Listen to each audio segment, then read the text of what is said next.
ഗൗരചന്ദ്രായ രാധികായൈ തദാലയേ കൃഷ്ണായ കൃഷ്ണഭക്തായ തദ്ഭക്തായ നമോ നമഃ. ഹരേ കൃഷ്ണ കൃഷ്ണ കൃഷ്ണ ഹരേ ഹരേ, ഹരേ രാമ രാമ രാമ ഹരേ ഹരേ.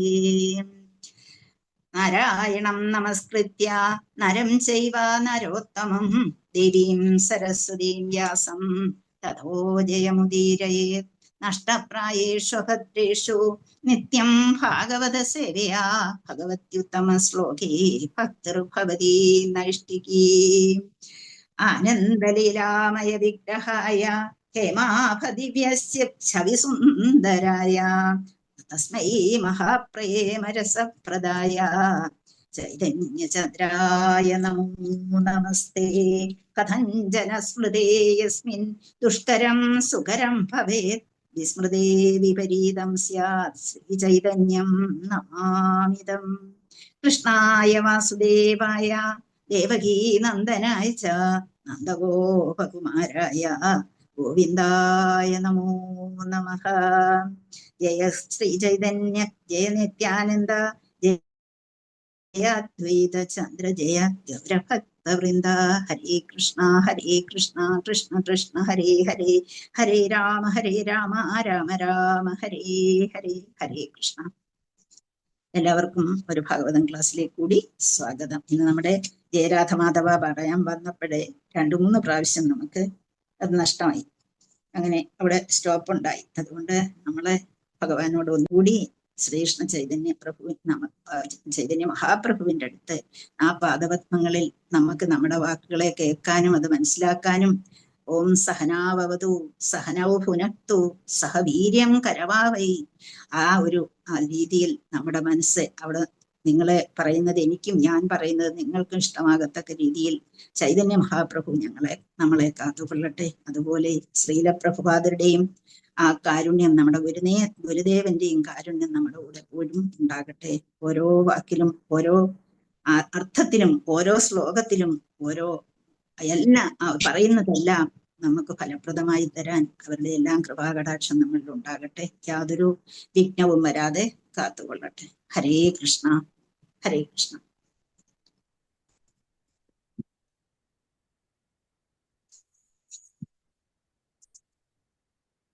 ഹരേ കൃഷ്ണ ഹരേ കൃഷ്ണ.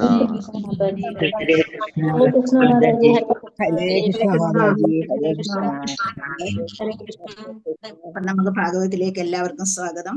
എല്ലാവരും കഴിഞ്ഞ ദിവസം ഞാൻ എടുത്തില്ല, എനിക്ക് എടുക്കാൻ കഴിഞ്ഞില്ല, അതിനൊരു സോറി ആദ്യമേ പറയുന്നു. നിങ്ങൾ ഭാഗവതം പഠിക്കാൻ തയ്യാറായി ബുധനാഴ്ച ഇരുന്ന് കാണും. അപ്പൊ എനിക്ക് കയറാൻ കഴിഞ്ഞില്ല, എനിക്ക് സുഖമില്ലാതായിപ്പോയി. സോ എല്ലാവരും ഭാഗവതത്തിലേക്ക് വരിക. നമുക്ക് കഴിഞ്ഞ ദിവസം നമ്മൾ പഠിച്ചുകൊണ്ടിരുന്നത് ഒന്നാം സ്കന്ധം 15-ാം അധ്യായം, അതുപോലെ ശ്ലോകം നമ്പർ 15-ലായിരുന്നു നമ്മൾ പഠിച്ചുകൊണ്ടിരുന്നത് അല്ലെ. 15-ാം ശ്ലോകമായിരുന്നു പഠിച്ചുകൊണ്ടിരുന്നത്. അതിലെ പറഞ്ഞിരുന്നത് യത്തോഷുമാ പ്രണിഹിതം ഗുരുഭീഷ്മകർണ നത്ര ത്രിഗർത്ത ശല്യ സൈന്ധവ വാഹ്ലികാദൈ അസ്ത്രാണ്യമോഘ മഹിമാനി നിരൂപിതാനി നോപസ്പൃശോ നൃഹരിദാസമിവാസുരാണി എന്ന് പറഞ്ഞു. അപ്പോഴവിടെ നമ്മള് എന്തൊക്കെയാണ് കേട്ടത്? ഭീഷ്മദ്രോണ കർണ കുറെ പേരുടെ പേര് അവിടെ നമ്മൾ കേട്ടു. എന്തൊക്കെയാണ്? ഒരുപക്ഷെ നിങ്ങൾ പലരും കേട്ടിട്ടില്ലാത്ത പൂജിശ്രവൻ, സുശർമാൻ, അതുപോലെ ശല്യൻ, ജയദ്രഥൻ, ബാഹ്ലികൻ, മിക്കവാറും പേരും കേട്ടതായിരിക്കും. ബാഹ്ലികൻ തുടങ്ങിയ മഹാരഥന്മാരെ കുറിച്ച് അവരെല്ലാവരും അർജുനനെതിരെ എന്ത് പ്രഹരിച്ചു, അസ്ത്രങ്ങൾ പ്രഹരിച്ചുകൊണ്ടേയിരുന്നു. അങ്ങനെ ആ പ്രഹരിച്ചുകൊണ്ടിരുന്നിടത്ത് അവിടെ ആരുണ്ടായിരുന്നു? യസ്യാനനം മകരകുണ്ടല ചാരുകർണ പ്രാജത്കപോല സുഭഗം സവിലാസഹാസം നിത്യോത്സവം ഋഷിപിബന്ധ്യോ നാര്യോ നരാശ്ച മുദിതാ കുപിതാ നിമിശ്ച. ഇപ്രകാരം ആ മകരകുണ്ടലത്തോടുകൂടി ആ ചാരുകർണങ്ങളോടുകൂടി ആ നിത്യോത്സവം തോന്നിക്കത്തക്ക രീതിയിലുള്ള തോന്നിപ്പിക്കുന്ന ആ മനോഹരമായ ദൃശ്യം. ആ ഭഗവാന്റെ ദൃശ്യം അവിടെ നിന്നപ്പോൾ, ഭഗവാൻ അവിടെ ഉണ്ടായിരുന്നപ്പോൾ അതോടുകൂടി ബാക്കി ഒന്നിനും യാതൊരു പ്രസക്തിയുമില്ലാതെ ആയിപ്പോയി. അവര് പ്രയോഗിച്ച ആ അസ്ത്രങ്ങൾക്ക് ഒന്നിനും യാതൊരു പ്രസക്തിയുമില്ലാതെ അതിൽ നിന്നെല്ലാം കൃഷ്ണാർജുനനെ സംരക്ഷിക്കാനായിട്ട് നമ്മൾ കഴിഞ്ഞു എന്ന് അർജുനൻ പറയുകയാണ്. നമ്മൾ അർജുനനെ കുറിച്ച് 12-ാം അധ്യായത്തിൽ ശരിക്കും കാര്യങ്ങൾ അത് വായിച്ചിട്ടുള്ളവർക്കറിയാം. ശരിക്കും ശ്രീല പ്രഭുപാദര് അർജുനനെ കുറിച്ച് വ്യക്തമായിട്ട് പറഞ്ഞു തന്നിട്ടുണ്ട്. അപ്പൊ അതിലെ ഭാവാർത്ഥം വായിച്ചിട്ടുള്ളവർക്ക് അർജുനനെ കുറിച്ചുള്ള വ്യക്തമായ ധാരണ കിട്ടിയിട്ടുണ്ടാകുമെന്ന് ഞാൻ കരുതുന്നു. അങ്ങനെ ശ്രീകൃഷ്ണ ഭഗവാന്റെ കൃപ കൊണ്ട് മാത്രമാണ് അങ്ങനെ ആ ഒരു നമ്മളെപ്പോഴും ആ നമാമി നാരായണ പാദപങ്കജം കരോമി നാരായണ പൂജനം സദാ വദാമി നാരായണ നാമ നിർമ്മലം സ്മരാമി നാരായണ തത്വം അവ്യയം. ആ ഭഗവാൻ നമ്മുടെ മുമ്പിൽ നമ്മൾക്ക് അനുകൂലമായി നിൽക്കുമ്പോൾ യാതൊന്നിനും യാതൊരു പ്രസക്തിയും ഇല്ല എന്നിവിടെ കാണിച്ചു തരുന്നതാണ് ഈ ശ്ലോകം എന്ന് പറയുന്നത്. ഈ ശ്ലോകങ്ങളെല്ലാം തന്നെ അതാണ്. എന്നുവെച്ചാൽ വളരെ ഇമ്പോർട്ടന്റ് ആണ് ഈ ശ്ലോകങ്ങളെ. ഭഗവാൻ നമുക്ക് അനുകൂലമാക്കി മാറ്റണം. ഭഗവാനെ നമുക്കതിന് കഴിയണം, നമ്മൾ അത് ചെയ്യണം എന്നുള്ളതാണ് നമ്മൾ മനസ്സിലാക്കേണ്ടത്. അപ്പൊ എന്റെ ശിരസിലെ ഒരു കേശത്തെ പോലും സ്പർശിക്കുവാൻ ഇവർക്കാർക്കും കഴിഞ്ഞില്ല. ഏറ്റവും പ്രഗത്ഭരായ ആൾക്കാരാണ് എന്റെ മുന്നിൽ നിന്നത്. ആ നിൽക്കുന്ന ആൾക്കാർക്കും ആർക്കും തന്നെ എന്റെ കേശത്തെ ഒരറ്റത്തെ പോലും തൊടാൻ കഴിഞ്ഞില്ല. എന്തുകൊണ്ട് കഴിഞ്ഞില്ല എന്നുള്ളതാണ് അവിടെ പ്രബലമായിട്ടുള്ള കാര്യം, പ്രധാനമായിട്ടുള്ളത് തന്നെയാണ്. എങ്ങനെ ഒരു എക്സാമ്പിൾ അവിടെ കൊടുത്തു. നരസിംഹ ഭഗവാനെ ആരെല്ലാം ഏതെല്ലാം രീതിയിൽ എന്താണ് 10,000കണക്കിന് വർഷങ്ങൾ തപസ് ചെയ്ത് എന്ത് വാങ്ങിച്ചുകൊണ്ട് വന്നിരിക്കുക, വരവും വാങ്ങിച്ചുകൊണ്ട് വന്നിരിക്കുന്ന ആളാണ് നിന്ന് ഉപദ്രവിക്കാൻ തയ്യാറായി സ്വന്തം അച്ഛൻ നിൽക്കുന്നു. ആ അച്ഛന്റെ പ്രവൃത്തികളോ പരമദുഷ്ടകരമായിട്ടുള്ള പ്രവൃത്തികൾ. ആ പ്രവൃത്തികളെല്ലാം തന്നെ അതിൽ നിന്നൊന്നും തന്നെ ആ അസുരന്മാര് പ്രയോഗിച്ച യാതൊന്നിനും തന്നെ പ്രഹ്ലാദനെ ടച്ച് ചെയ്യാൻ പോലും കഴിഞ്ഞില്ല. അതുപോലെ എന്നെയും ആർക്കും ഒന്നും ചെയ്യാൻ കഴിഞ്ഞില്ല എന്നിവിടെ പറഞ്ഞു കൊടുക്കുകയാണ് ഇവിടെ ചെയ്യുന്നത്. അപ്പൊ അതിലെ അത് കഴിഞ്ഞു. അതിന്റെ മുക്കാലും കാര്യങ്ങളും കഴിഞ്ഞു. ആരൊക്കെ കുറിച്ചൊക്കെ പഠിച്ചു എന്ന് പറയൂ. ആരെ കുറിച്ചൊക്കെ നമ്മൾ വായിച്ചു എന്നെങ്കിലും അറ്റ്ലീസ്റ്റ് ഒന്ന് പറയാമോ ആർക്കെങ്കിലും? ഹരേ കൃഷ്ണ. ആരും കേട്ടില്ല. ആരേലും കേട്ടോ? നമ്മള് കർണനെ കുറിച്ച് പഠിച്ചു, പിന്നെ ദ്രോണനെ കുറിച്ച് പഠിച്ചു, ഭീഷ്മദേവനെ കുറിച്ച് പഠിച്ചു, ശല്യരെ കുറിച്ച് പറഞ്ഞു, ജയദ്രനെ കുറിച്ച് പറഞ്ഞു. ജയദ്രഥനെ കൊണ്ട് നിൽക്കുകയായിരുന്നു അല്ലേ? പൂരിശ്രവനെ കുറിച്ച് പഠിച്ചു, വായിച്ചു. അതുപോലെ സുശർമാനെ കുറിച്ച് പറഞ്ഞു. ഇതെല്ലാം കഴിഞ്ഞിട്ട് ജയദ്രഥനിൽ വന്ന് നിൽക്കുകയാണ്. ജയദ്രഥൻ ആരാണ്? ജയദ്രഥൻ ഏത് ദേശത്തെ രാജാവായിരുന്നു ജയദ്രഥന്? ഇന്നത്തെ പാകിസ്ഥാനിലെ സിന്ധ് എന്ന് പറയുന്ന ഒരു പ്രവിശ്യയുണ്ട്. ആ സിന്ധിലെ അവിടുത്തെ ഒരു രാജാവായിരുന്ന ഒരു വൃദ്ധക്ഷേത്ര എന്ന് പറയുന്ന രാജാവിന്റെ ഒരു പുത്രനായിരുന്നു ജയദ്രഥൻ എന്ന് പറയുന്നത്. ഇനി അദ്ദേഹത്തെ കുറിച്ച് എന്തെങ്കിലും ആർക്കെങ്കിലും ഞാൻ പറഞ്ഞത് ഓർമ്മയുണ്ടോ?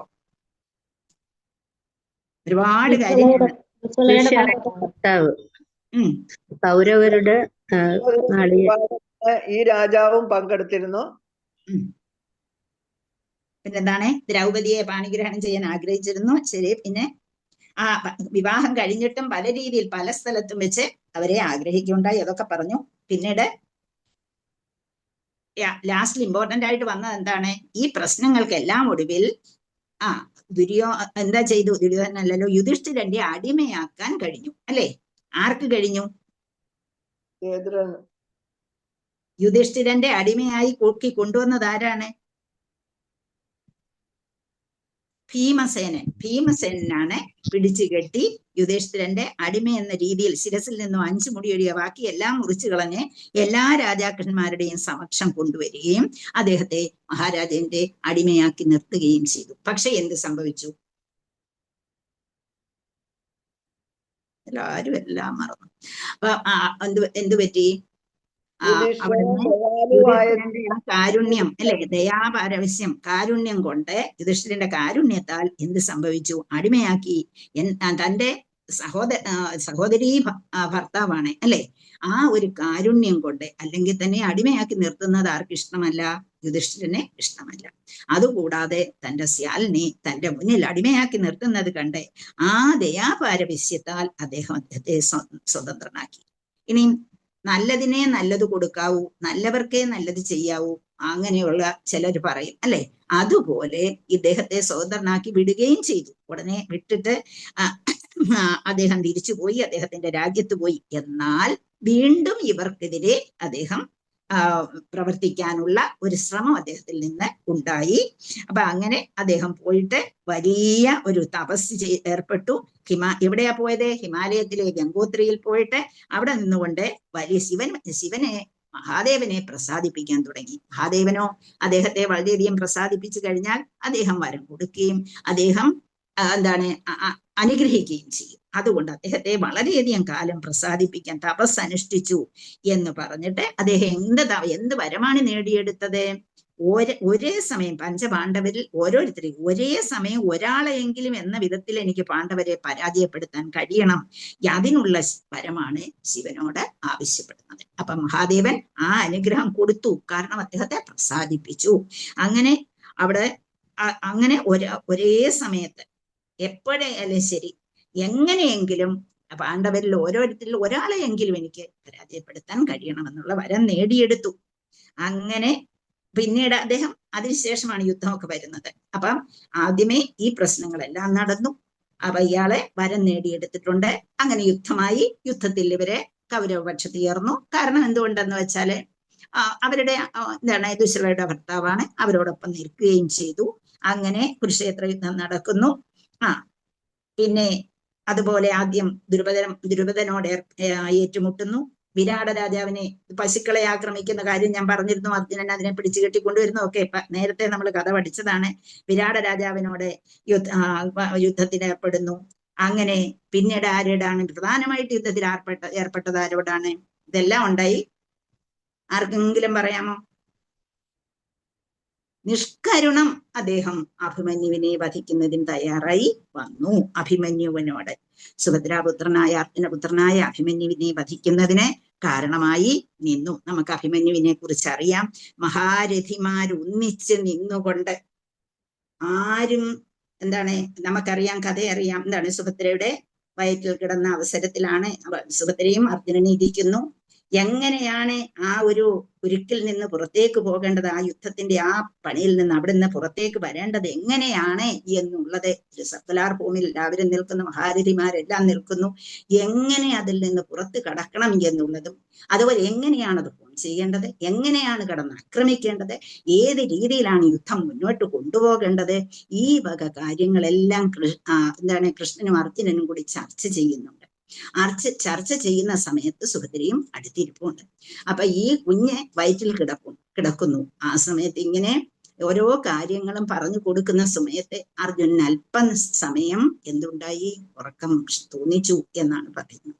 അങ്ങനെ തോന്നിച്ച അവസരത്തില് ഇങ്ങനെ കാര്യങ്ങൾ പറഞ്ഞു കൊടുക്കുന്നുണ്ട്, മൂളൊന്നുമുണ്ട്. പണ്ട് ഞാൻ ഒരു കഥ പറഞ്ഞിരുന്നു. ഭാഗവതം ഉണ്ടാകാനുള്ള കഥ അല്ലേ? പാർവതീദേവിക്ക് ഭാഗവതം പറഞ്ഞു കൊടുക്കുന്ന അവസരത്തില് എന്ത് സംഭവിച്ചു? അവിടെ പാർവതി ദേവി ഉറങ്ങിപ്പോയി എന്ന് പറഞ്ഞു അല്ലെ. വെളിയിലുണ്ടാകുന്ന ശുഗത്തിന്റെ ഒരു കുഞ്ഞ്, ആ മുട്ട വിരിഞ്ഞ ആ കുഞ്ഞിന്റെ ശബ്ദം കേട്ടു. ആ ശബ്ദം കേട്ടപ്പോഴാണ് ശിവനെ ഓടിക്കുന്നത്. അതുപോലെ ഇവിടെ എന്തു പറ്റി? ഇവിടെ കഥ പറഞ്ഞു കൊടുത്തുകൊണ്ടിരുന്നപ്പോൾ അങ്ങനെ ആക്രമിച്ച് അകത്ത് കിടക്കണം മഹാരഥിമാരെ എങ്ങനെ തോൽപ്പിക്കാൻ കഴിയും? മഹാരഥിമാരുടെ ഓരോരുത്തരെയും എങ്ങനെ നേരിട്ട് അതിനകത്ത് അവര് ഫോം ചെയ്തിരിക്കുന്ന ആ യുദ്ധ പാണ്ഡിത്യം കാണിച്ചിരിക്കുന്ന അവരുടെ ആ പോരിൽ നിന്ന് എങ്ങനെ പുറത്തേക്ക് വരാം എന്നുള്ളത് പറഞ്ഞു കൊടുത്ത അവസരത്തിൽ എന്ത് പറ്റിയില്ല? അത് മനസ്സിലാക്കുന്നതിനുള്ള ഒരവസരം കൃഷ്ണൻ കൊടുത്തില്ല എന്നുള്ളതാണ് നമ്മൾ മനസ്സിലാക്കുന്നത്. അപ്പം അവിടെ കുഞ്ഞ് ഇതെല്ലാം കേട്ടുകൊണ്ട് സുഭദ്രയുടെ വയറ്റിലുണ്ടായിരുന്നു. അപ്പോൾ ഓരോന്നും പറഞ്ഞു കൊടുക്കുമ്പോൾ ഇതിനെല്ലാം മൂളിക്കൊണ്ടിരുന്നു. അവസാനം എന്തു പറ്റി? കൃഷ്ണൻ ഇത് പറഞ്ഞില്ല. ലാസ്റ്റിൽ അത് പറയാതെ അവിടെ നിർത്തി എന്നുള്ളത് നമുക്ക് അറിയാവുന്ന കഥയാണല്ലോ. അപ്പൊ അങ്ങനെ അവിടെ വെച്ച് ആ മഹാസേനയിൽ പരാജയപ്പെടുത്തിക്കൊണ്ട് പുറത്തേക്ക് കിടക്കാനുള്ള ആ ഒരു വഴി, അകത്ത് കടന്ന് ഇവരെ എല്ലാം ആക്രമിക്കാൻ അതിന് കഴിഞ്ഞു. പക്ഷെ വെളിയിലേക്ക് വരാനുള്ള വഴി മാർഗം പറഞ്ഞു കൊടുക്കാതെ കേൾക്കാതെ പോയത് കൊണ്ട് അഭിമന്യുവിനെ അവിടെ പരാജയപ്പെടേണ്ടതായി വന്നു. ആരൊക്കെയായിരുന്നു?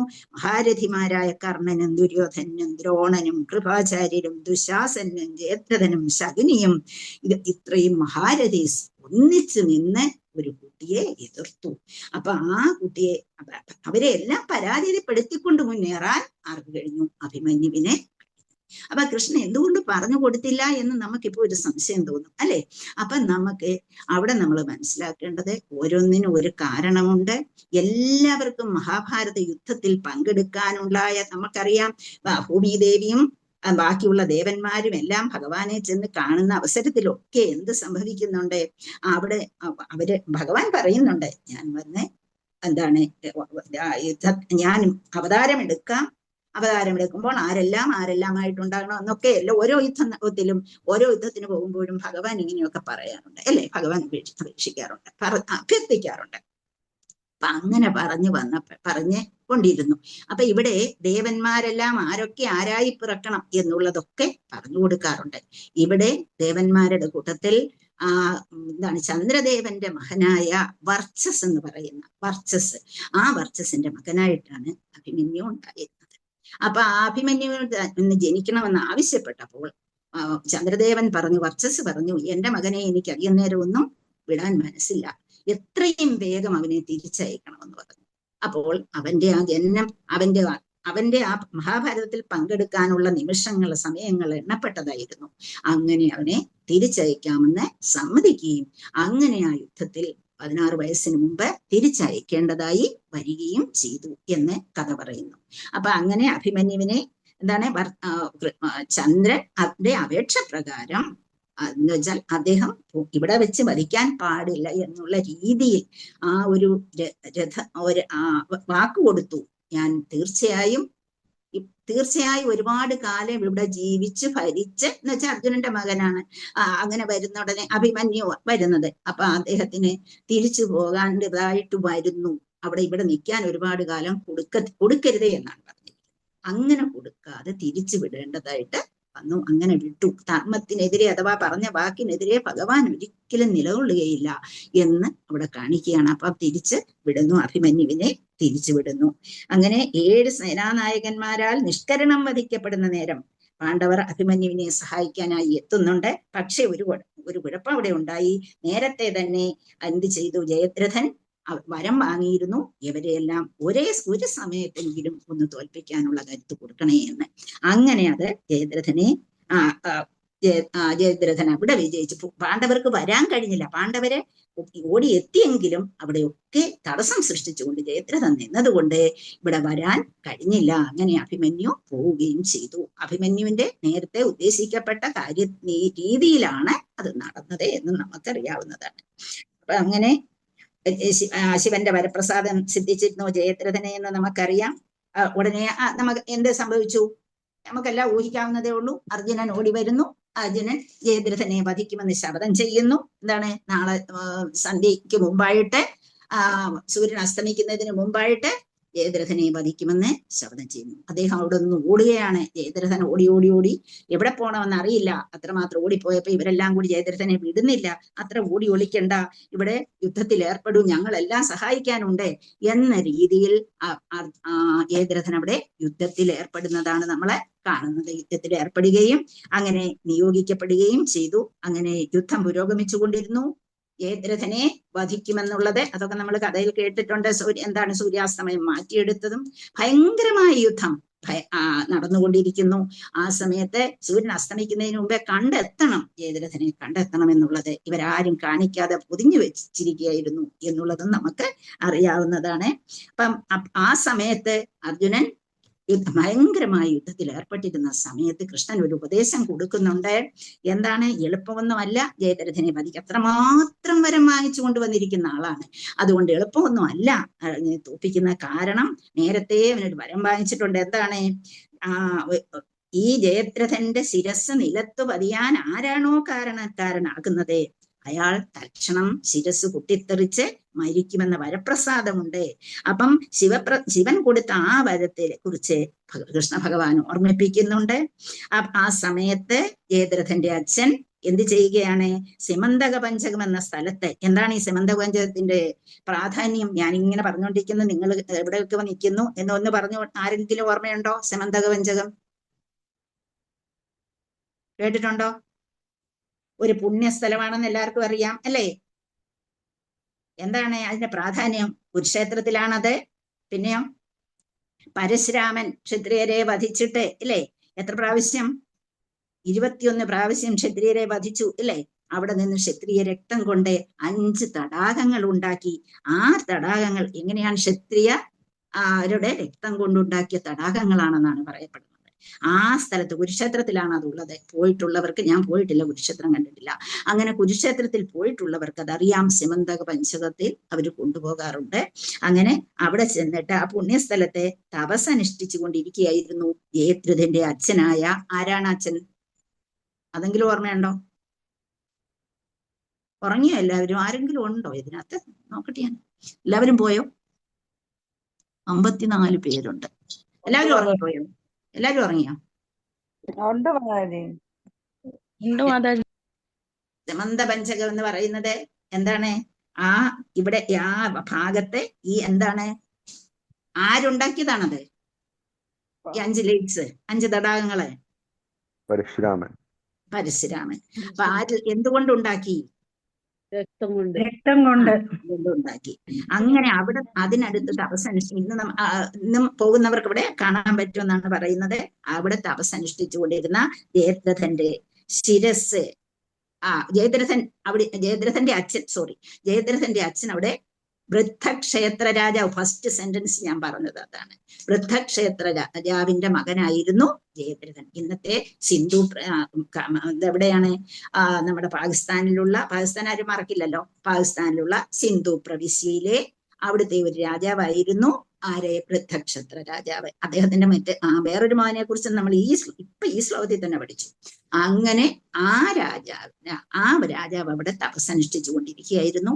അർജുനൻ എന്ത് ചെയ്തു? ജയദ്രഥനെ ശിരസ് മുറിച്ചെടുത്തിട്ട് എന്ത് ചെയ്തു? അദ്ദേഹത്തിന്റെ മടിയിൽ കൊണ്ടു വീഴ്ത്തി.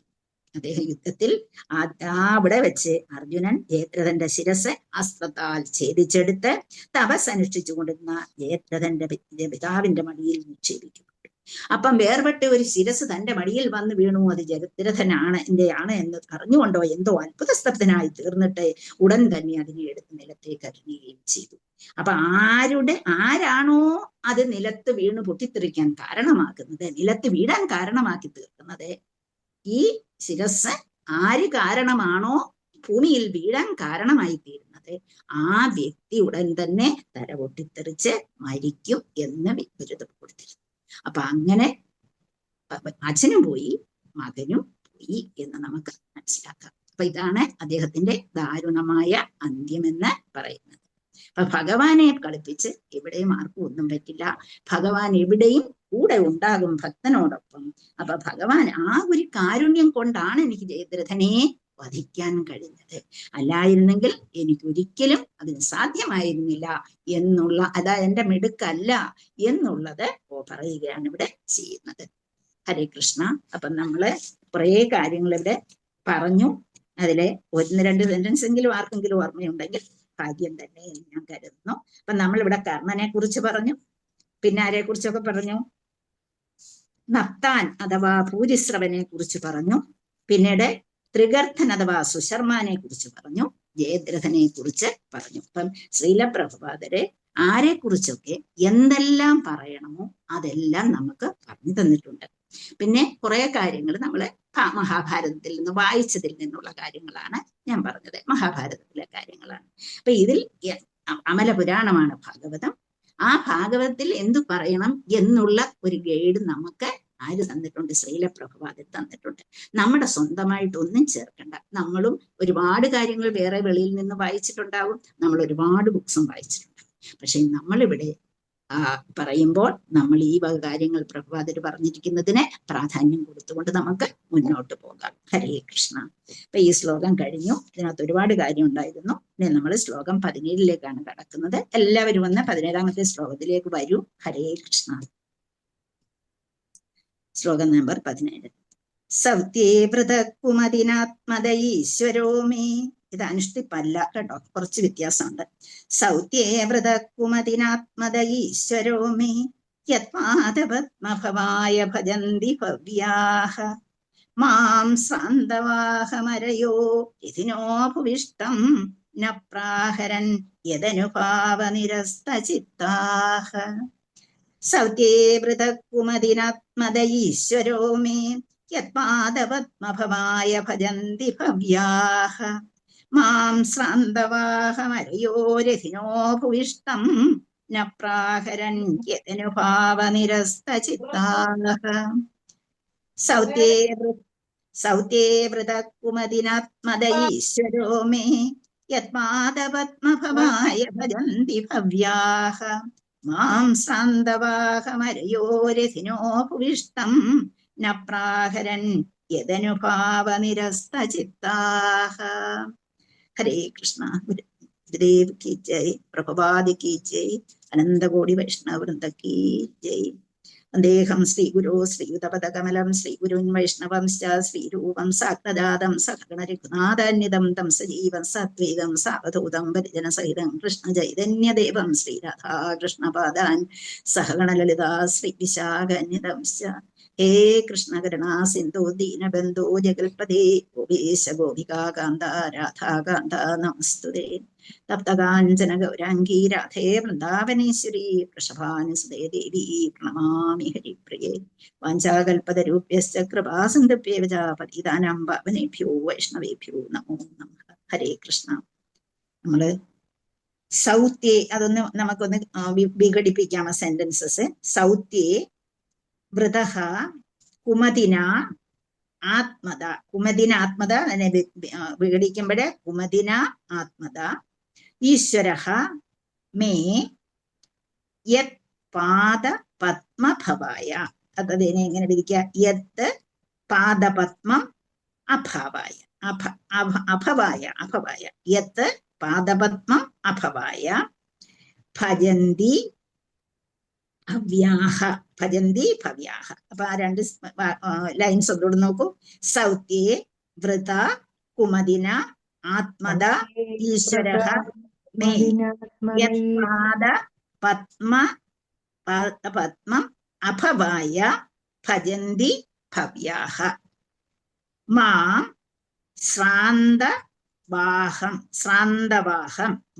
ശ്രാന്തവാഹം അമരയോ. അതിലെ ശ്രാന്തവാഹം എടുത്തിട്ട് നമ്മൾ എന്ത് പറയും? ആ അവിടെ വരുന്നത് കൊണ്ട് പിന്നെ അരയോ എന്നെടുത്താൽ മതി.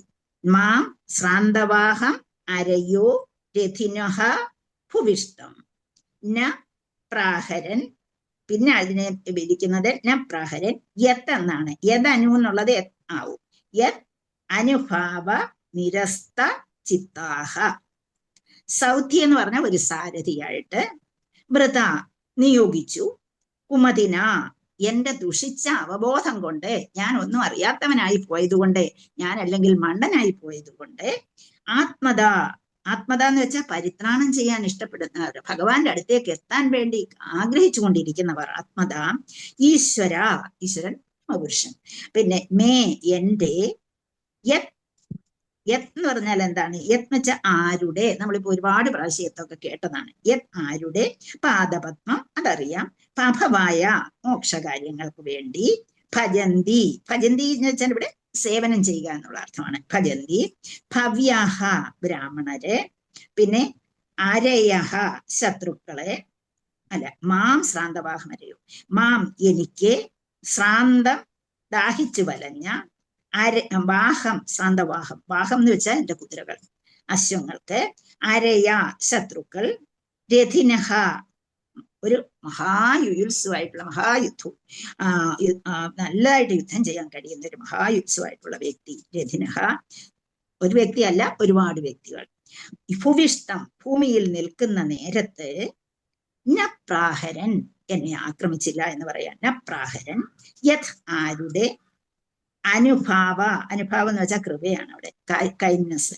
നിരസ്ത ചിത്താഹ അശ്രദ്ധനായി. അപ്പം സൗത്യേ വൃത കുമതിന ആത്മത ഈശ്വരോമേ യത് പാദപത്മ ഭവായ ഭജന്തി ഭവ്യ മാം ശ്രാന്തവാഹം അരയോ രഥിനോ ഭുവിഷ്ടം ന പ്രാഹരൻ യദനുഭാവ നിരസ്ത ചിത്താഹ എന്നാണ് പറയുന്നത്.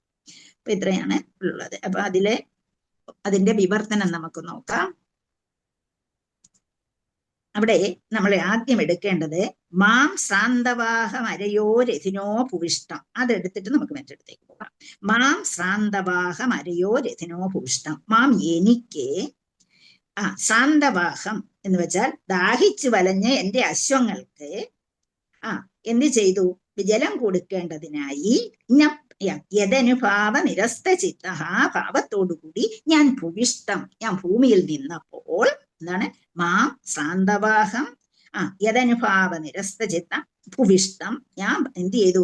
പ്രാഹരൻ ഭൂവിഷ്ടം, ഞാൻ ഭൂമിയിൽ ഇറങ്ങി നിന്ന സമയത്ത് എന്റെ ദാഹിച്ചു വലഞ്ഞ കുതിരകൾക്ക് ജലം കൊടുക്കേണ്ടി വന്നപ്പോൾ ഞാൻ ഒന്നും ചിന്തിക്കാതെ ഞാൻ ഭൂമിയിൽ ഇറങ്ങി നിന്ന സമയത്ത് എന്ത് സംഭവിച്ചു? ഈ മഹാരഥിമാരെല്ലാം നിൽക്കുന്ന ആ യുദ്ധക്കളത്തിൽ ആർക്കും തന്നെ എന്റെ തലമുടിയെപ്പോലും തൊടാൻ കഴിഞ്ഞില്ല. എന്തുകൊണ്ട്? അടുത്ത് ആര് നിന്നിരുന്നു? യസ്യാനനം മകരകുണ്ടല ചാരുകർണ പ്രാജക്ക പോലെ സുഭഗം സവിലാസഹാസം. എല്ലാവരുടെയും ശ്രദ്ധ അങ്ങോട്ടാണ് പോകുന്നത്. അത്രമാത്രം ഇതോടുകൂടി ഭഗവാൻ അവിടെ നിൽക്കുന്നുണ്ടായിരുന്നു. അതുകൊണ്ട് ആരും എന്റെ മുടിയെപ്പോലും തൊടാൻ കഴിഞ്ഞില്ല, ആർക്കും കഴിഞ്ഞില്ല. അതാണ് മാം ശ്രാന്തവാഹമരയോ രഥിനോ ഭുവിഷ്ടം ന പ്രാഹരൻ യദനുഭാവ നിരസ്ത ചിത്ത. പിന്നെ എന്നാലോ ഞാൻ അതേക്കുറിച്ച് പറയുമ്പോഴാണെങ്കിലോ എന്റെ മനസ്സിൽ ഓർമ്മ വരുന്നത് എന്താണ്? യദ്ഭാവപത്മഭവായ ഭജന്തി ഭവ്യ. അപ്പം ആരാണ്? കുമതിന ആത്മത ഈശ്വരോമേ യദ്ഭാത പത്മ ഭവായ ഭജന്തി ഭവ്യ. ഭഗവാനിൽ നിന്ന് കിട്ടുന്ന മോക്ഷത്തിനായി എത്രയോ പുണ്യവ്യക്തികൾ, എത്രയോ ശുദ്ധഭക്തന്മാർ അതിനായി ആരാധിക്കുകയും ഭഗവാനെ സേവനം സമർപ്പിക്കുകയും യത്പാദപത്മ ഭവായ ഭജന്തി ഭവ്യ. അങ്ങനെയുള്ള ആ ഈശ്വരൻ, അങ്ങനെയുള്ള ആളാണ് ഭഗവാൻ എന്ന് പറയുന്നത്. ശ്രേഷ്ഠ വ്യക്തികൾ മോക്ഷത്തിനായി എന്ത് ചെയ്യുന്നു? ഭഗവാനെ പാദപത്മത്തെ, ഏതൊരു പാദപത്മത്തെയാണോ ശുദ്ധഭക്തന്മാരെ അങ്ങേറ്റം ആഗ്രഹത്തോടുകൂടി സേവിക്കുകയും അതുപോലെ തന്നെ ഭജിക്കുകയും ചെയ്യുന്നത്, അങ്ങനെയുള്ള ആ പാദപത്മങ്ങൾ ഞാൻ എന്ത് ചെയ്തു?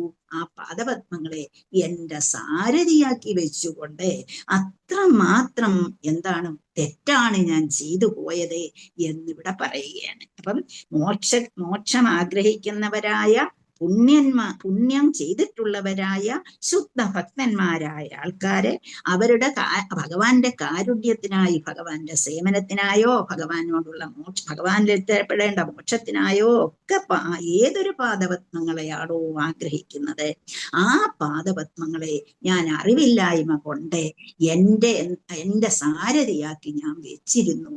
അതും എനിക്ക് പറ്റിയ ഒരു മണ്ടത്തരമാണ്, ഭഗവാനോടുള്ള എന്റെ ആദരവിലുണ്ടായ ഒരു പോരായ്മയാണ് എന്നിവിടെ കാണിക്കുകയാണ് ചെയ്യുന്നത്, അല്ലേ? അപ്പം അർജുനൻ ഭഗവത്ഗീത 11-ാം അധ്യായം നമുക്ക് എടുക്കുമ്പോൾ അറിയാം ഏതെല്ലാം രീതിയിലാണ് ഞാൻ കൃഷ്ണനോട് റെസ്പെക്ട് ഇല്ലായ്മ കാണിച്ചത് എന്നതിനകത്ത് ഓരോ ശ്ലോകങ്ങളും നമുക്ക് പറഞ്ഞതായിട്ട് അർജുനൻ പറയുന്നതായിട്ട് നമ്മളെ കാണുന്നുണ്ട്. അതുപോലെ ഇവിടെ പറയുകയാണ്, ഞാൻ എത്രമാത്രം തെറ്റാണ് ഞാൻ ചെയ്തത്. എല്ലാവരും ആഗ്രഹിച്ചു കൊണ്ടിരിക്കുന്ന ആ പാദപത്മങ്ങളെ എന്റെ സാരഥിയാക്കി ഞാൻ വെച്ചു പോയല്ലോ എന്നുള്ളതാണ് ഇവിടെ പറയുന്നത്. അപ്പം എന്റെ തേരാളിയാക്കി ഞാൻ വെക്കാൻ സാഹസം കാണിച്ചതും എന്റെ മണ്ടത്തരമല്ലേ, അല്ലെങ്കിൽ ഭഗവാനോട് കാണിച്ച അനാദരവല്ലേ എന്നൊക്കെ ഇവിടെ ഓർത്തു പോവുകയാണ്. നമുക്ക് ആ ഒരു ഇത് കേൾക്കുമ്പോഴും എന്തിനാ ഇത് പറയുന്നതെന്ന് നമുക്കിപ്പോ തോന്നും. പക്ഷേ ഇതൊക്കെ പറയുന്നത് എന്താണ്? ഭഗവാനോട് നമ്മൾ എപ്പോഴെങ്കിലും നമ്മൾ എന്തെങ്കിലും ഭഗവാനെ കുറിച്ച് നല്ലതല്ലാതെ, ഭഗവാൻ എന്നോട് ഇത് ചെയ്തല്ലോ, എനിക്കിത് തന്നല്ലോ, എന്നെ ഇങ്ങനെ വിഷമിപ്പിക്കുന്നല്ലോ, മറ്റുള്ളവർക്കെല്ലാം കൊടുക്കുന്നല്ലോ, എനിക്ക് തരുന്നില്ലല്ലോ, ഈ ചിന്താഗതികളൊക്കെ നമ്മൾ മനസ്സിലുണ്ടാകുമ്പോൾ നമ്മൾ ഓർക്കേണ്ടതുണ്ട്, ഭഗവാനെ വിളിച്ചുകൊണ്ട് എത്രയോ പേര് പുണ്യപരമായ പ്രവൃത്തികൾ ചെയ്തുകൊണ്ട് നടക്കുന്നുണ്ട്. അപ്പൊ ആ ഭഗവാന്റെ കരുണയല്ലേ എനിക്കിങ്ങനെ ഇരിക്കാൻ കഴിയുന്നത്, അല്ലെങ്കിൽ എനിക്ക് ഇത് ചെയ്യാൻ കഴിയുന്നത്, എനിക്ക് ജീവിച്ചിരിക്കാൻ കഴിയുന്നത്, ഓരോ ശ്വാസവും എടുക്കാൻ എനിക്ക് കഴിയുന്നത് ആ ഭഗവാന്റെ കൃപാകാരുണ്യമല്ലേ എന്ന് നമ്മൾ ചിന്തിക്കണം. അതാണ് നമ്മൾ ചെയ്യേണ്ടത്. അതാണ്. ഹരേ കൃഷ്ണ. ശ്ലോകം ഒരാളൊന്ന് വായിച്ച്. ഹരേ കൃഷ്ണ. ഹരേ കൃഷ്ണ ഹരേ കൃഷ്ണ. മാതാജി. ഹരേ ഹരേ കൃഷ്ണ കൃഷ്ണ. മാതാജി. ഹരേ കൃഷ്ണ. ഓം നമോ ഭഗവതേ വാസുദേവായ. സൗഖ്യേ വൃതാഹുമിതാത്മദായി ഈശ്വരോ മേ യത്പാദപദ്മഭവായ ഭജന്തി ഭവ്യാ. മാം ശ്രാന്തവാഹ ഹരയോരതിനോ കുവിഷ്ടം ന പ്രാഹരൻ യത്തനുഭാവ നിരസ്തചിത്ത. ഹരേ കൃഷ്ണ. ഹരേ കൃഷ്ണ. കുമതിന ആത്മത ഈശ്വരോമി. കുമതിന ആത്മത ഈശ്വരോമി. ഹരേ കൃഷ്ണ. പ്രഭു വായിക്കുന്നു പറഞ്ഞല്ലോ, വായിക്കുന്നു. ഹരേ കൃഷ്ണ. ഹരേ കൃഷ്ണ മാതാജി. ഹരേ കൃഷ്ണ. വായിക്കട്ടെ. ഓം നമോ ഭഗവതേ വാസുദേവായ. സൗഖ്യേവൃതാ സുമതിദാത്മദ ഈശ്വരോ മേ യത്പാദപദ്മം അഭവായ ഭജന്തി ഭവ്യാം. മാം ശ്രാന്തവാഹമരയോരതിനോ ഭുവിഷ്ടം നാപ്രാഹരൻ യത്തനുഭാവ നിരസ്തചിത്താ. ഹരേ കൃഷ്ണ. ഹരേ കൃഷ്ണ. പ്രഭു അല്ലേ കഴിഞ്ഞ ദിവസം എന്നോട് ചോദിച്ചത് ദൃഷ്ടദ്യുമ്നനെ മുഴുവൻ ദിവസവും ഇല്ലായിരുന്നു എന്നുള്ളത് അല്ലേ, ലീഡറായിട്ട് നിന്നിരുന്നില്ല എന്നുള്ളത്, സേനാനായകനായിരുന്നില്ല എന്നുള്ളത്. കഴിഞ്ഞ ദിവസം പ്രഭു ഇല്ലായിരുന്നല്ലോ. ഞാൻ ആ ബുക്ക് നോക്കിയിരുന്നു.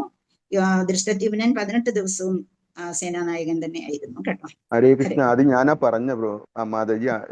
ദൃഷ്ടദ്യുമ്നനായിരുന്നു സേനാനായകൻ എന്ന്.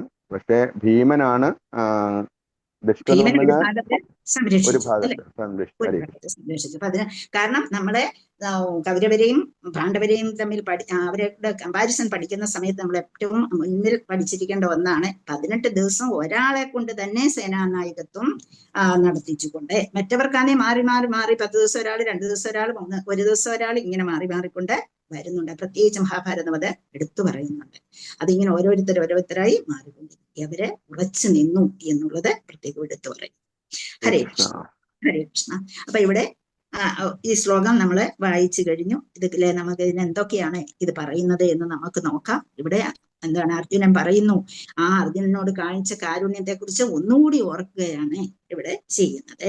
അപ്പൊ ശ്രീകൃഷ്ണ ഭഗവാനെ നമുക്കറിയാം പല രീതിയിലാണ് ബ്രഹ്മമായും പരമാത്മാവായും ഭഗവാനായും അല്ലെ, 3 രീതിയിലാണ് നമ്മളെ ഭഗവാനെ മനസ്സിലാക്കാൻ ശ്രമിക്കുന്നത് എന്ന് നമ്മള് ഭാഗവതത്തിൽ നിന്ന് നമ്മൾ മനസ്സിലാക്കി കഴിഞ്ഞു അല്ലെ. ഭാഗവതത്തിൽ നിന്ന് നമ്മൾ പഠിച്ചു കഴിഞ്ഞില്ലേ, നേരത്തെ തന്നെ പഠിച്ചു കഴിഞ്ഞു ഭഗവാനെ എങ്ങനെയൊക്കെയാണ് നമ്മൾ മനസ്സിലാക്കാൻ ശ്രമിക്കുന്നത്. പക്ഷെ നമ്മൾ ചെയ്യുന്ന എന്താണ്? നമ്മുടെ മനസ്സിനെ ശുദ്ധമാക്കിക്കൊണ്ട്, ശുദ്ധേ മനസ്സി ഗോവിന്ദേ സ്വയമേവ പ്രകാശതി.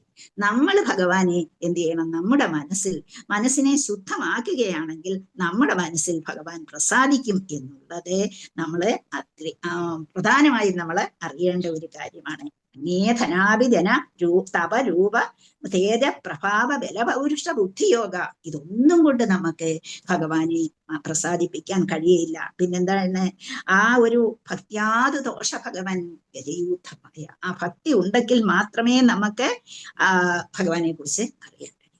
ഭഗവാൻ ആരാണ് എന്ന് നമുക്ക് ഏതേ ചാംശകല പുംസ കൃഷ്ണസ്തു ഭഗവാൻ സ്വയം വ്യാകുലം യോഗം മടയന്തി യുഗേ യുഗേ എന്നാണ് പറയുന്നത്. അപ്പൊ എല്ലാ ശ്ലോകങ്ങളുടെയും അടിത്തട്ടായി, എല്ലാ ശ്ലോകങ്ങൾക്കും ശ്ലോകങ്ങളെ മനസ്സിലാക്കാൻ കാരണമായി നിൽക്കുന്ന ഒരു ശ്ലോകമാണ് ഇത്.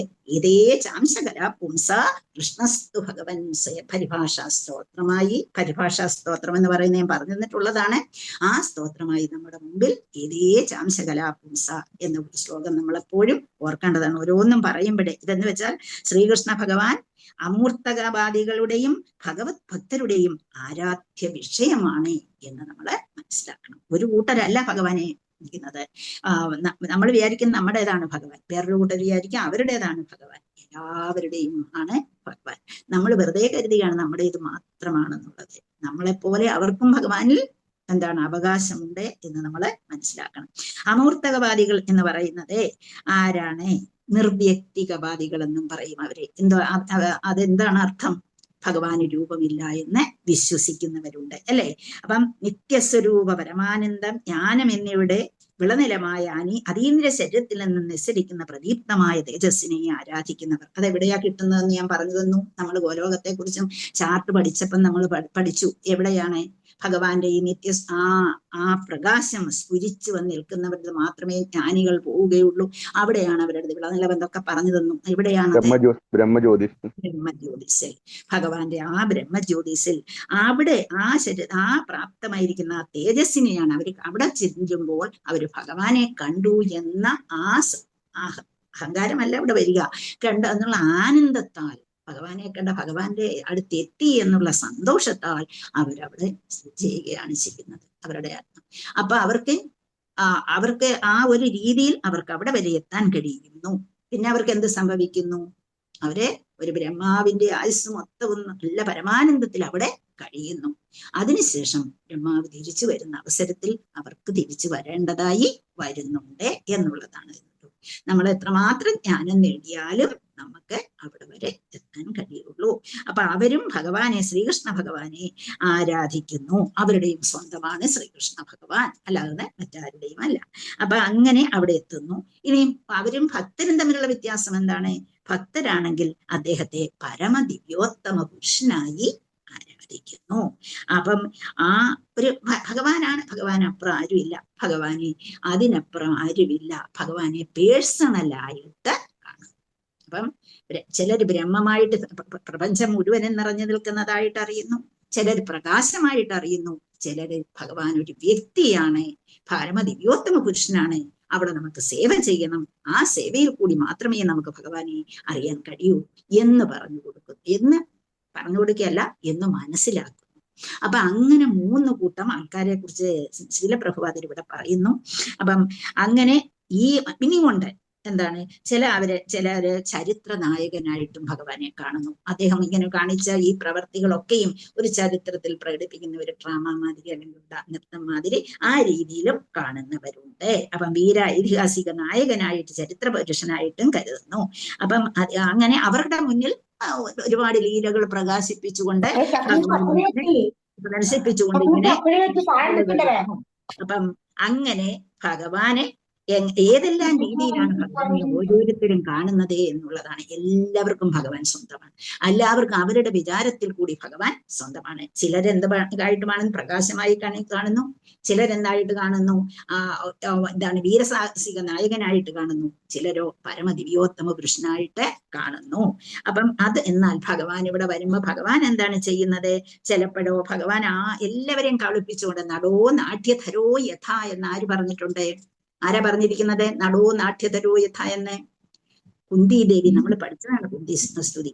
അപ്പൊ എന്താണ്? ഇവിടെ വന്നിട്ട് നമ്മളെ പറ്റിക്കുന്നത് പോലെ ഇവിടെ ഒരു നാടകനാരൻ രംഗത്ത് വന്നിരിക്കുന്നത് പോലെ ഇവിടെ വന്ന് രണ്ടുപേരും കൂടി ഇങ്ങനെ ആടിത്തിമർക്കുകയാണ് ചെയ്യുന്നത് എന്നുള്ളതാണ്. ഇവിടെ വരുമ്പോ ചിലപ്പോ ഒരു ഉത്തമ ആചാര്യനായിട്ട് നിൽക്കും, ചിലപ്പോ ഒരു സഹോദരനായിട്ട് നിൽക്കും, ചിലപ്പോ ഒരു മിത്രമായിട്ട് നിൽക്കും, ചിലപ്പോ കാമുകനായിരിക്കും, ചിലപ്പോ പുത്രനായിരിക്കും. അങ്ങനെ പല രീതിയിൽ ഇവിടെ പ്രകടമാകുകയും ചെയ്യുന്നുണ്ട്. അപ്പൊ ആരാന്ന് നമ്മൾ ആകപ്പാടെ അങ്ങ് നമ്മള് എന്ത് ചെയ്യും? ഭ്രാന്തമായ ആവേശത്തിലാക്കിക്കളയും നമ്മളെ. ആരാണോ ഈ ഭഗവാൻ എന്നുള്ളത്. അപ്പൊ ഇവിടെ അർജുനനുമായിട്ടുള്ളത് നോക്കുമ്പോ മൈത്രി ബന്ധമായിരുന്നു. അപ്പൊ അതുപോലെ ഇവിടെ ഭഗവാൻ തന്റെ അച്ഛനോട് എങ്ങനെയായിരുന്നു, അല്ലെങ്കിൽ പ്രണയിനിമാരായ ഗോപികമാരോട് എങ്ങനെയായിരുന്നു, രാധാറാണിയോട് എങ്ങനെയായിരുന്നു, അതുപോലെ ഏതൊരു രീതി പത്നിമാരോടെ 16,108 ഭാര്യമാരുടെ അടുത്തും എന്താണ് നാരദര് പോയി ശ്രദ്ധിക്കുന്നു എങ്ങനെയാണ് ഭഗവാൻ അവിടെ കഴിയുന്നത് എന്നുള്ളത്. അപ്പൊ അങ്ങനെ ഓരോടത്തും എവിടെ ഭഗവാൻ ഉണ്ടോ അവിടെ എല്ലാം ഭഗവാൻ തന്റെ റോളിനെ അങ്ങേയറ്റം പൂർണ്ണമാക്കി. അവിടെ ഒരു ഒന്നും ഒരു കുറവും ഭാര്യമാരുടെ അടുത്ത് യാതൊരു കുറവും എന്ന് വെച്ചാൽ ആ ഒരു സത്യഭാമ പറയുന്നു എനിക്ക് അത് വേണമെന്ന് പറഞ്ഞാൽ അപ്പൊ ഉടനെ അത് സാധിച്ചു കൊടുക്കുന്നു. രുക്മിണി പറയുന്നു കാര്യഭാവത്തോടു കൂടി പാദം കഴുകാൻ ചെല്ലുമ്പോൾ രുക്മിണിയുടെ അടുത്ത് അതിന് നിന്ന് കൊടുക്കും. അങ്ങനെ ഓരോരുത്തരും യുദ്ധത്തിന് വേണമെന്ന് പറയുമ്പോൾ യുദ്ധത്തിനായി നിന്നു. എല്ലായിടത്തും അതിൻ്റെതായ ഭാവമാധുര്യത്തോടു കൂടി എങ്ങനെ പെരുമാറുമോ അതേ രീതിയിൽ പെരുമാറുന്നു. ഇനിയും ഭഗവാൻ കംസനെ വധിക്കാൻ ചെല്ലുന്ന അവസരത്തിൽ കംസനെ വധിച്ചൊരു ഭാഗത്ത് കിടക്കുന്നു. അപ്പൊ എല്ലാവരും പറയുന്നു കംസനെ കൃഷ്ണൻ വധിച്ചതാണെന്ന് പറയുന്നു. ഉടനെ സുധാമാവ് തുടങ്ങിയ കൃഷ്ണന്റെ കൂട്ടുകാർക്കൊക്കെ അതിശയം, കൃഷ്ണൻ വധിച്ചോ, കൊള്ളാം, ഞങ്ങളുടെ കൂടെ കളിക്കുമ്പോ തോറ്റു തുന്നം പാടുന്ന കൃഷ്ണന് ഞങ്ങളെയൊക്കെ ഞങ്ങൾ തോപ്പിച്ചിട്ട് ഞങ്ങളെ എടുത്തോണ്ട് നടക്കുന്ന കൃഷ്ണനാണോ കംസനെ വധിക്കുന്നത്? എന്നാ ഇപ്പൊ ഒരു കാര്യം ചെയ്യട്ടെ, കൃഷ്ണനൊന്ന് ഞങ്ങളെ തോപ്പിക്കട്ടെ, എന്നാ ഞങ്ങൾ അവിടെ വെച്ച് അവര് കൃഷ്ണനും അവരുമായിട്ട് ഒരു കളിയിൽ തോൽപ്പിക്കുന്നതായിട്ടും പറയുന്നുണ്ട്. അപ്പൊ അങ്ങനെ കൃഷ്ണൻ അവിടെ യുദ്ധം ചെയ്യുമ്പോൾ ആര് ചെയ്യുന്നു? കൃഷ്ണൻ പരാജയപ്പെടുന്നു, മറ്റവര് ജയിക്കുന്നു. അങ്ങനെയും കാണിച്ചു കൊടുക്കുന്നുണ്ട്. പിന്നെ അതുപോലെ കൃഷ്ണന്റെ ലീലകൾ നമുക്കറിയാം. പാണ്ഡ്യവനത്തിലൊക്കെ വെച്ച് ഗോപികമാരുമായിട്ട് അവിടെയും എന്ത് ചെയ്യുന്നുണ്ട്? ഗോപികമാരും ഭഗവാനുമായിട്ടുള്ള യുദ്ധം കാണിക്കുന്ന സ്ഥലത്ത് ചുമ്മാ കളിയായിട്ട്. അപ്പൊ അവിടെ കാണിക്കുമ്പോഴും ആര് ജയിപ്പിക്കുന്നു? ഗോപികമാരെ ജയിപ്പിക്കുന്നു, കൃഷ്ണൻ പരാജയപ്പെട്ട് കാണിക്കുന്നു. അങ്ങനെ എന്തെല്ലാം ലീലകളാണ് ആ ഒരു ആരാധഭാവത്തിൽ ആരാധനയോടുകൂടി നമ്മുടെ മനസ്സിൽ ഓർക്കാൻ കഴിയുന്നത്. അപ്പൊ അങ്ങനെ ഇതൊക്കെ വിസ്മയിപ്പിക്കുന്നതാണ്. അങ്ങനെ ഭഗവാന്റെ അന്തരംഗ ശക്തിയുടെ പ്രഭാവത്താൽ പുത്രനായിട്ടും മിത്രമായിട്ടും ഒക്കെ ഭക്തരെ വിസ്മരിപ്പിച്ചുകൊണ്ട് ഭഗവാൻ നിൽക്കുകയാണ് ചെയ്യുന്നത്. അപ്പൊ ഭഗവാന്റെ വിയോഗത്തിന് ശേഷം അർജുനൻ തന്റെ ശ്രേഷ്ഠനായ മിത്രത്തെ അനുസ്മരിക്കുകയാണ് ഇവിടെ ചെയ്യുന്നത്. അപ്പൊ അർജുനന്റെ ഭാഗത്തു നിന്നും യാതൊരു വീഴ്ചയും ഉണ്ടായിരുന്നില്ല എങ്കിൽ പോലും അർജുനൻ ഓർക്കുന്നു, എന്റെ ഭാഗത്തു നിന്നുണ്ടായ സാരഥിയാക്കിയെടുത്തത് എന്റെ ഭാഗത്തു നിന്നുണ്ടായ തെറ്റായി പോയല്ലോ എന്ന് അർജുനൻ ഓർക്കുകയാണ് ഇവിടെ ചെയ്യുന്നത്. പിന്നെ സ്ഥിരപ്രഭുപാദര് പറയുന്നു, യുദ്ധമുഖത്തൊക്കെ ജലക്ഷാമം ഉണ്ടാകാറുണ്ട്. അപ്പം അങ്ങനെ ജലക്ഷാമം ഉണ്ടാകുന്ന സമയത്ത് കുതിരകൾക്കും മറ്റും സേനാനായകന്മാരായാലും സൈന്യത്തിനായാലും ഒക്കെ വീണ് കിടക്കുമ്പോൾ ജലം പോലും ലഭ്യമാകാതെ മരിക്കുന്ന എത്ര പേരുണ്ടാകുന്നു. അപ്പൊ ഇവിടെ ആ കാലഘട്ടത്തിലാണെങ്കിലും പോലും ഇവിടെ കടുപ്പമേറിയ പൂവാളി തുറന്ന് ആവശ്യമായ ജലം പകർന്നു നൽകത്തക്ക കഴിവ് അർജുനനുണ്ടായിരുന്നു. അർജുനൻ ആ സമയത്ത് അതാണ് പറഞ്ഞത്, എന്താണ് ശ്രാന്തവാഹം അരയോ എന്ന് പറഞ്ഞത്. എന്റെ കുതിരകൾക്ക് വിശന്ന് വലഞ്ഞ സമയത്ത് വെള്ളം കുടിക്കാൻ ദാഹിച്ചു വലഞ്ഞ അവസരത്തില് ഞാൻ എന്ത് ചെയ്തു? ഇറങ്ങി നിന്നിട്ട് ഭൂമിയിലെ പൂവാളി തുറന്നിട്ട് ആവശ്യമായ ജലം കറന്നു നൽകാൻ കഴിഞ്ഞു. അങ്ങനെ ഇന്നും നമ്മുടെ ആധുനിക ശാസ്ത്രജ്ഞന്മാർക്കൊന്നും കഴിയാത്ത ആ വിദ്യയെ ഇന്നും കാട്ടിക്കൊടുക്കാൻ ഇന്നും നമുക്ക് പലർക്കും സയന്റിസ്റ്റിനൊന്നും കഴിഞ്ഞിട്ടില്ല. അതുപോലും ആ കാലഘട്ടത്തിൽ അർജുനന് കഴിഞ്ഞിരുന്നു എന്നും നമുക്കിവിടെ പറഞ്ഞു തന്നിരിക്കുന്നു. അപ്പം കിണർ കുടിക്കാനുള്ള സൗകര്യങ്ങളൊക്കെയുള്ള ആ സ്ഥലത്ത് എല്ലായിടത്തും കിണർ കുടിച്ചു വെക്കാൻ പറ്റില്ലല്ലോ. അപ്പൊ അതുകൊണ്ട് ആ സമയത്തും ജലം ലഭ്യമാക്കാനുള്ള കഴിവും അതിനുള്ള സൗകര്യങ്ങൾ, അതിനുള്ള നോളജ്, ആ ജ്ഞാനം ആ കാലഘട്ടത്തിൽ ഉണ്ടായിരുന്നു എന്ന് നമ്മൾ ഇവിടെ നിന്ന് മനസ്സിലാക്കുന്നു.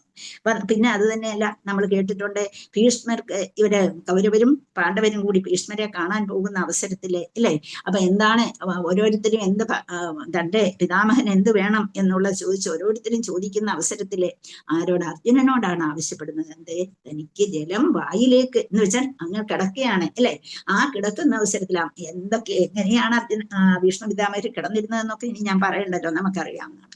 അപ്പൊ ആ കിടന്ന അവസരത്തിൽ ഭൂമിയുടെ അന്തർഭാഗത്തു നിന്നുള്ള ജലം എങ്ങനെ കിട്ടണം? ഭീഷ്മരുടെ വായിലേക്ക് എത്തിക്കത്തക്ക രീതിയിൽ ജലം വരത്തക്ക രീതിയിൽ ആസ്ത്രം കൊണ്ട് അതിനെ കഴിഞ്ഞിരുന്നു എന്നൊക്കെ നമ്മളെ കേട്ടിട്ടുള്ള കാര്യമാണ്. അതൊന്നും ഇവിടെ പറഞ്ഞിട്ടില്ല, എങ്കിലും ഞാൻ പറഞ്ഞു എന്നേ ഉള്ളൂ. അങ്ങനെ ആ ശാസ്ത്രപരമായ കണ്ടുപിടുത്തങ്ങളും അന്ന് ഉണ്ടായിരുന്നു എന്ന് നമ്മൾ മനസ്സിലാക്കി. ഇവിടെ നമ്മൾ അത് ഒരു കാര്യം പറഞ്ഞു എന്നേ ഉള്ളൂ. ബാക്കി ഭഗവാന്റെ ഈ കാരുണ്യമൊക്കെ ഉണ്ട്. ഏതെല്ലാം ഭാവത്തിലാണ്, ഏതെല്ലാം രീതിയിലാണ് ഒരു മകനായിട്ടോ അച്ഛനായിട്ടോ കാമുകിയായിട്ടോ കാമുകനായിട്ടോ ഒക്കെ ഭഗവാനെ ബന്ധമെടുക്കുന്നവർക്ക് അതേ രീതിയിൽ ഭഗവാൻ അതേ രീതിയിൽ കൊടുക്കുമായിരുന്നു ആ സ്നേഹം നിർഭരമായത് എന്നുള്ളത്. കൊടുക്കുമായിരുന്നു എന്നല്ല, ഇന്നും കിട്ടും. അതിന് തക്ക പോലെ നമ്മുടെ മനസ്സിനെ നമ്മളെ വളർത്തിയെടുത്താൽ എന്ന് നമ്മളെ മനസ്സിലാക്കണം. അതിവിടെ ഓർമ്മിപ്പിക്കാനാണ് ഈ ശ്ലോകം പറഞ്ഞിരിക്കുന്നത്. ഹരേ കൃഷ്ണ. നമുക്ക് അടുത്ത ശ്ലോകത്തിലേക്ക് പോകാം. നമുക്ക് സമയമില്ലാതുകൂടി ഇന്ന് എടുക്കാമെന്ന് പറഞ്ഞിരുന്നു. നർമാണ്യുദാരരുചിരസ്മിതശോഭിതാനി ഹേ പാർത്ഥ ഹേ അർജുന സഖേ കുരുനന്ദനേതി സഞ്ചൽപിതാനി നരദേവ ഹൃദി സ്പൃശാനി സ്മർത്തുർലുഠന്തി ഹൃദയം മമ മാധവസ്യ. നമ്മളെല്ലാം പറയും എന്റെ കൃഷ്ണൻ, എന്റെ മാധവൻ, എന്റെ ഗോപാലൻ, അല്ലെ? മമ മാധവസ്യ, എന്റെ മാധവന്റെ എന്നുള്ള. നർമാണ്യുദാര രുചിരസ്മിത ശോഭിതാനി ഹേ പാർത്ഥ ഹേ അർജുന സഖേ കുരുനന്ദനേതി സഞ്ചൽപിതാനി നരദേവ ഹൃദി സ്പൃശാനി സ്മർത്തുർലുഠന്തി ഹൃദയം മമ മാധവസ്യ. ഒരു വാല് പോലും കാണാതിരിക്കില്ല എന്താണ് എന്റെ കൃഷ്ണ എന്നൊരു ദിവസം വിളിക്കാത്തവരായിട്ട്, അല്ലെ? അപ്പം നർമാണി ഉദാര രുചിര സ്മിത ശോഭിതാനി ഹേ പാർത്ഥ ഹേ അർജുന സഖേ കുരുനന്ദന ഇതി സഞ്ചൽപിതാനി നരദേവ ഹൃദി സ്പൃശാനി സ്മർത്തു ലുഠന്തി ഹൃദയം മമ മാധവസ്യ. നർമാണി, നർമ്മ സംഭാഷണങ്ങൾ 11-ാം അധ്യായം. അപ്പൊ നമ്മൾ ഇതെല്ലാം എടുക്കുമ്പോൾ നമ്മള് ഭഗവത്ഗീത 11-ാം അധ്യായത്തിലേക്ക് നമ്മുടെ മനസ്സിനെ കൊണ്ടെത്തിക്കണം. അവിടെ അർജുനൻ പറഞ്ഞിട്ടുള്ള കാര്യങ്ങൾ. നർമാണി, നർമ്മ സംഭാഷണം. ഉദാര, തുറന്ന മനസ്സോടുകൂടി പറയുക. രുചിര സ്മിത ശോഭിതാനി, രുചിര നല്ല പ്രസന്നവദനായിട്ട് പ്രസന്നമായിട്ട്. സ്മിത ശോഭിതാനി, മന്ദസ്മിതം തൂകിയ വദനത്തോടെ കൃഷ്ണന്റെ ആ സൗന്ദര്യത്തെയാണ് ഇവിടെ നമ്മൾ മനസ്സിൽ ഓർക്കേണ്ടത്. സ്മിത ശോഭിതാനി, മന്ദസ്മിതം തൂകിയ വദനത്തോടെ. ഹേ പാർത്ഥ, അത് സംബോധനയാണ്. അല്ലയോ പാർത്ഥ, അല്ലയോ ഹേ പൃഥയുടെ മകനെ എന്നൊക്കെ വിളിക്കുന്നത്. ഹേ പൃഥാസുധ എന്ന് വിളിക്കുക. ഹേ അർജുന എന്ന് വിളിക്കുന്ന എന്തെല്ലാം പേരാണ് വിളിച്ചിട്ടുള്ളത്. സഖേ കുരുനന്ദന ഇതി, ഇങ്ങനെ തുടങ്ങി അങ്ങനെ തുടങ്ങിയവരെല്ലാം എന്ന് വെച്ചാൽ ഇതെന്ന് വെച്ചാൽ ഈ രീതിയിലുള്ളവരെല്ലാം, എല്ലാം ഉള്ളതേ എല്ലാം എന്നുള്ള. സഞ്ചൽപിതാനി, അങ്ങനെയുള്ള സംഭാഷണങ്ങളൊക്കെയും ചിലപ്പോ എന്ത് വിളിക്കും, നരദേവ എന്ന് വിളിക്കും. അങ്ങനെയുള്ള സംഭാഷണം. ഹൃദയം സ്പൃശാനി, ഗാഠമായി സ്പർശിക്കുന്നതാണ് സ്പൃശാനി. സ്പൃശാനി സ്മർത്തു, അതൊക്കെ സ്മരിക്കുമ്പോൾ, അവയൊക്കെ സ്മരിക്കുമ്പോൾ. ലുഠന്തി, ഞാൻ ദുഃഖിച്ചു പോകുന്നു. ലുഠന്തി, എന്റെ മനസ്സ് ദുഃഖിച്ചു പോകുന്നു. ഹൃദയം, എന്റെ ഹൃദയം എന്ന് വെച്ചാൽ എന്താണ്, ഞാൻ ഹൃദയത്തിൽ അതെല്ലാം കേട്ടുകൊണ്ടിരിക്കും. സർവാത്മന, ആത്മാവിൽ ഞാൻ അതെല്ലാം ചിന്തിച്ചു കൊണ്ടിരിക്കും. മമ, എന്റെ മാധവസ്യ, എന്റെ മാധവനെ സംബന്ധിച്ച്, എന്റെ കൃഷ്ണനെ സംബന്ധിച്ച് എന്നുള്ളതാണ്. അപ്പൊ നർമാണി ഉദാര രുചിര സ്മിതശോഭിതാനി ഹേ പാർത്ഥ ഹേ അർജുന സഖേ കുരുനന്ദന ഇതി സങ്കൽപിതാനി നരദേവ ഹൃദി സ്പൃശാനി സ്മർത്തുർ ലുഠന്തി ഹൃദയം മമ മാധവസ്യ.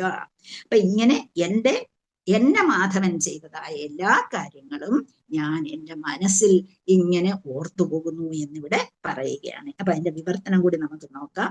അതിന് ഭാവാർത്ഥമില്ല. ഹേ രാജാവേ, അദ്ദേഹത്തിന്റെ നർമ്മങ്ങളും ഹൃദയം തുറന്ന സംസാരവുമെല്ലാം അത്യന്തം ഹൃദ്യവും അതുപോലെ വശ്യമനോഹരവുമായ മന്ദസ്മിതത്താൽ അലങ്കൃതമായിരുന്നു. അദ്ദേഹം എന്നെ ഇപ്രകാരമൊക്കെ അഭിസംബോധന ചെയ്തു. ഹേ പൃഥാസുത, അല്ലയോ മിത്രമേ, ഹേ ഗുരുനന്ദന, ഹൃദയംഗമവും സർവാത്മനായുള്ളതുമായ അത്തരം അഭിസംബോധനകളെല്ലാം ഇപ്പോൾ സ്മരിക്കിയാൽ ഞാൻ ആകുലചിത്തനായിത്തീരുന്നു. അപ്പൊ നമുക്ക് കേട്ടിട്ടുണ്ട്. സഖേതി മധ്വാ പ്രസവം യദുക്തം ഹേ കൃഷ്ണ ഹേ യാദവ ഹേ സഖേതി അജാനതാ മഹിമാനന്തവേദം മയാ പ്രമാദാത് പ്രണേനവാദി. 11-ാം അധ്യായത്തിലെ ശ്ലോകമാണ് ഇങ്ങനെയൊക്കെ വിളിച്ചതെന്നുള്ളത്. നമുക്കിത് ഇവിടെ നിന്ന് നിർത്താം, നാളെ വായിക്കാം. കാരണം ഇന്നിപ്പോ സമയമായി, അതുകൊണ്ട് നിർത്തിയാണ്. ആർക്കെങ്കിലും എന്തെങ്കിലും ഇനി ഈ കേട്ടതിൽ എന്തെങ്കിലും ഡൗട്ട് ഉണ്ടെങ്കിൽ ഒന്ന് ചോദിച്ചോളൂ. 1 മിനിറ്റേ ഉള്ളൂ, അല്ല 1 മിനിറ്റും ഇല്ല. പ്രഭു എന്തെങ്കിലും ഉണ്ടോ ചോദിക്കട്ടെ. ഹരേ കൃഷ്ണ. ഹരേ കൃഷ്ണ. മാതാജി, എനിക്കൊരു സംശയം. കർണന്റെ പൂർവ്വജന്മത്തിൽ ആരായിരുന്നു, എന്താണെന്നുള്ളത് ഒന്ന് പറഞ്ഞു തരാമോ? കർണൻ. ഹരേ കൃഷ്ണ മാതാജി. പ്രഭു സമയമായി എങ്കിലും പറയട്ടോ. ഹരേ കൃഷ്ണ. മാതാജി അത് പറയണം. ഹരേ കൃഷ്ണ മാതാജി, അത് ടൈം എടുക്കും, കുറെ ടൈം എടുക്കും മാതാജി. നമുക്ക് അടുത്ത ക്ലാസ്സിൽ കുറച്ച് നേരത്തെ നമുക്ക് നോക്കാം അത്. Okay okay. അത് ദമ്പോദ്ഭവൻ എന്ന ഒരു അസുരനായിരുന്നു കർണനെ നേരത്തെ. സഹസ്രകവചൻ എന്നാണ് അദ്ദേഹം അറിയപ്പെട്ടത്. അപ്പൊ ആ സഹസ്രകവചന്റെ കഥ നമുക്ക് അടുത്ത ആഴ്ച പറയാം. ഇതിപ്പോ സമയം പോയതുകൊണ്ട് നമുക്കിവിടെ നിർത്താം. അടുത്ത പ്രാവശ്യം മാതാജി എന്നെ അത് അടുത്ത ദിവസം ഒന്ന് ഓർമ്മിപ്പിക്കണേ സഹസ്രകവചന്റെ